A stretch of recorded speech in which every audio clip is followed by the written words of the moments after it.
Throwing out food feels so wasteful, but after years of organizing client kitchens, I've realized something that sounds completely backwards.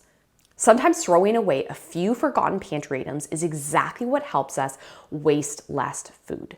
Because the goal isn't just to have a cleaner pantry, it's to remove anything that gets in the way of eating the food we already have. Today, I'm sharing 5 things I removed from our pantry last week and why letting go of each one actually helps us waste less food over time. The very first category I dealt with was my breakfast shelf. And one thing I knew for sure that could go was a big tub of vanilla smoothie mix. We had won it as part of a package at a silent auction, and I knew right off the bat I would never use it because I don't like anything like vanilla flavored things. However, my husband was like, yeah, Marian, I will use that. I'm gonna start taking smoothies to work in the morning. So he asked me to keep it for him. That was in February and it is now July. And how many smoothies has he made in that time? 0 smoothies. This is something I would consider an ideal self food. So something we buy or hang on to because we wish we were the kind of person who eats it, but in reality, we just aren't.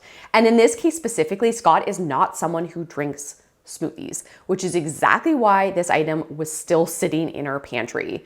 I did attempt to give it to the kids a couple of times. They will have like different kinds of smoothies, but they did not like the flavor of this, so they wouldn't have it. And honestly, I'm not even gonna ask Scott if he wants it. I am just getting this out of the house.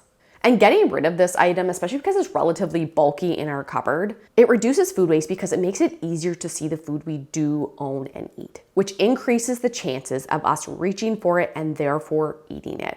And it decreases the chances of us buying duplicates, which we see all of the time. That one container wasn't just taking up space, it was making it slightly harder to notice the breakfast foods that we actually do eat. I never like to pressure people into decluttering by like pulling everything out of like a certain area while you're doing it because I know that can be really time consuming. But if you are able to do it without getting overwhelmed, even if it's just one shelf or section of the pantry, I love the strategy of only putting back in what you're going to eat in the next 10 days. So in the example of this smoothie mix, I know for sure Scott isn't gonna have a smoothie in the next 10 days. And I know that because he's never made a smoothie for himself in the 14 years that I have known him. If there are items in your kitchen that realistically you aren't eating anytime this week or even next week, that could be a strong indicator that they can go. Next up included like a bunch of different items, all that fall sort of under the same category. On the top shelf of the pantry, I found a salad dressing that had been gifted to me. And like technically it wasn't even a real gift. A friend of mine had a friend visiting and she had a bunch of food, but she couldn't take it home on the plane. And my friend couldn't eat it because it had allergens in it, items that she was allergic to. So she asked me if I wanted it. And so she'd given us a few bags worth of groceries and we used up so much of it. However, this salad dressing just kind of sat and sat and sat. And I think this was last year. Like this was definitely before Christmas and it's July now. And I've never even opened it, but for some reason, I have this guilt about letting it go.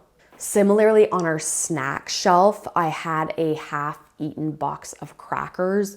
When when Aunt Jean died, my one brother-in-law sent us a really beautiful and amazing like food basket, which we ate. It was probably the nicest food basket we've ever got, like, and definitely the most used. We ate 99% of it.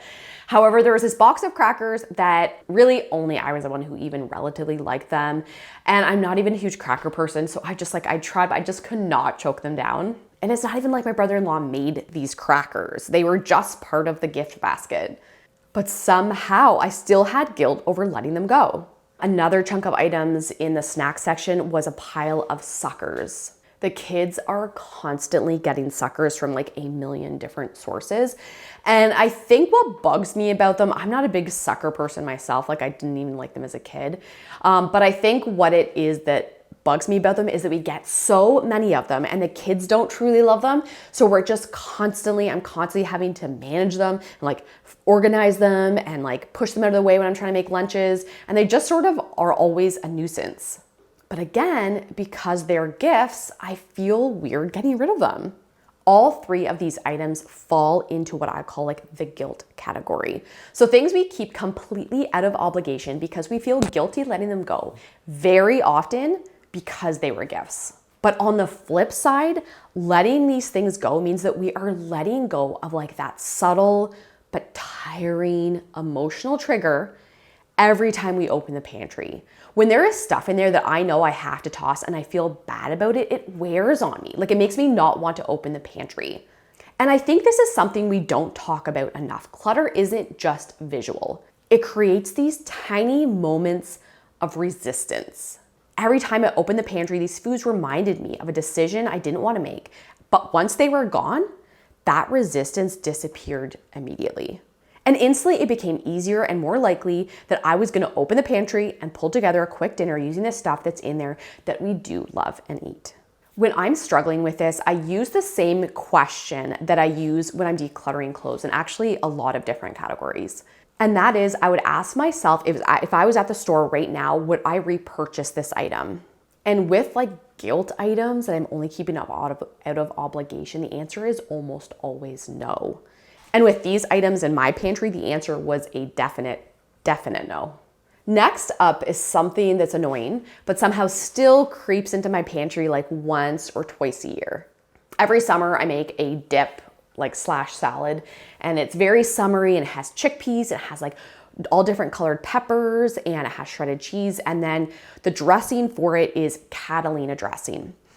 And last summer, so this was probably a year ago or more, I went to make this salad, and the store I was at, the grocery store, didn't have Catalina dressing. So they had French dressing. I thought, oh, they look the same. It's probably the same thing. So I bought that to use for the salad. But then once I got home, I started Googling it and I started to like think, oh, I wonder if this isn't quite the same. It's not a good match. And the salad, I think I was taking to a potluck. So I didn't want to kind of mess up the recipe last minute. So I actually ended up going back to a different store and buying the Catalina dressing I needed. And I thought, oh, I'll definitely use this French dressing. And I put it in the cupboard thinking I will definitely use that one day. That was obviously a long time ago because this dressing is now expired, which means I obviously should have got rid of it a long time ago. This is something I call like accidental purchases. And as strategic as I am with meal planning and making my grocery list and like having a very strict system for how I bring groceries in, this still happens to us like multiple times a year. Just something silly like buying the wrong type of pasta or the wrong flavor crackers or anything like that. And not only does getting rid of it reduce that emotional and visual clutter in the pantry, which it does, but it also reduces food waste because being able to see what we have makes meal planning easier. Meal planning isn't hard because we don't know how to do it. It's hard when we have to look through piles and piles of clutter to figure out what we actually have. I actually usually have my kitchen binder out on the counter with me with like my meal plan and my grocery list so that as I'm decluttering, I can add meals to my list based on what we have. Whatever your meal planning system is, I can guarantee it is way more effective and easier to do with a clutter-free cupboard. And if you struggle with getting rid of these like accidental purchases, which obviously I do too, I suggest asking yourself one question. And that is, has it been in there for more than 2 months? Not, is it expired? Because we have a lot of clients and people I talk to who are like, I don't care about the expiry date, Marianne, especially if it's canned and like a non-perishable. I'll eat that, no big deal. Doesn't matter what the date says. But no matter what the date is, if it has been in your pantry for 2 months or more, there's a very good chance you're never going to eat it.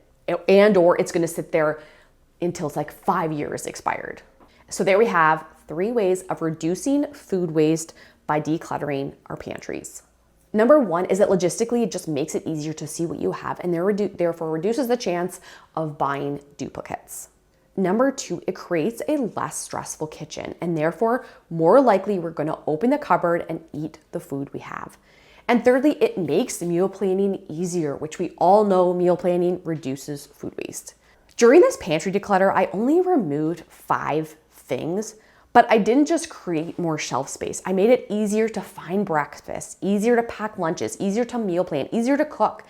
And I think that's what pantry decluttering is really about. Not creating this perfect pantry, but removing all these little obstacles that keep us from using the food we already have. Because the easier your kitchen is to use, the less food you'll waste. But if the idea of just tossing food completely stresses you out, but you love the idea of decluttering by using what you have and shelf cooking, then I have a video that is perfect for you, and I will link it right here to keep you guys going. Thank you all so much for being here. Thank you for watching, and I'll see you next one. Bye, guys.